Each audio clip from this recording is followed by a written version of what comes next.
لا الہ الا اللہ پڑھ لا الہ الا اللہ۔ اور جتنی باتیں بڑھا دی گئی ہیں اپنی طرف سے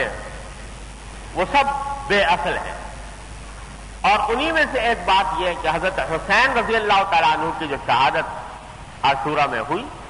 بہت سے لوگ یہ سمجھتے ہیں کہ عاشورہ کی فضیلت کی وجہ یہ ہے کہ حضرت حسین رضی اللہ عنہ کی شہادت اس دور میں اس دن واقع ہوئی،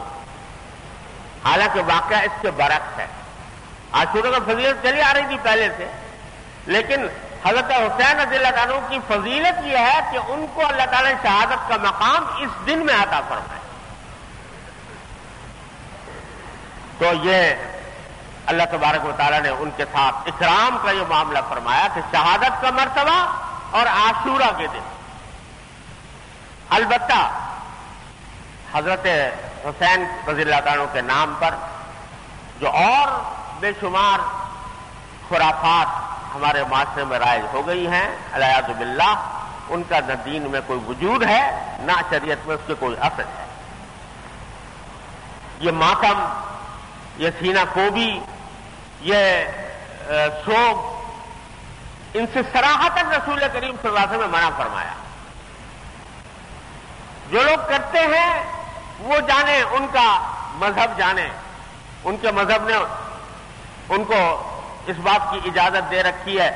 ان کا معاملہ اللہ کے ساتھ ہے، وہ خود جواب دہ ہیں اللہ تبارک و تعالیٰ کے سامنے کہ انہوں نے کیسے ان چیزوں کو ایجاد کیا، جبکہ حضرت حسین رضی اللہ تعالیٰ عنہ نے 7 ذی الحجہ کو جو خطبہ دیا ہے میدان کربلا میں،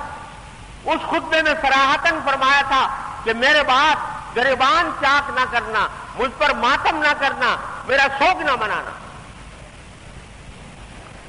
اس کے باوجود اگر کرتے ہیں، جو کرتے ہیں وہ اللہ تعالیٰ کے سامنے جواب دہ ہیں، حضرت حسین کے سامنے جواب دہ ہیں۔ لیکن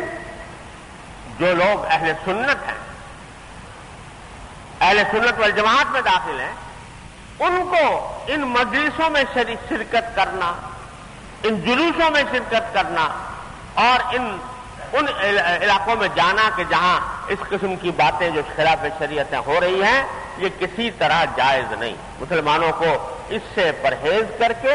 عاشورہ کی فضیلت کی جو عبادتیں ہیں ان کی طرف متوجہ ہونا چاہیے۔ اللہ تبارک و تعالیٰ مجھے اور آپ کو سب کو اس سے فائدہ اٹھانے کی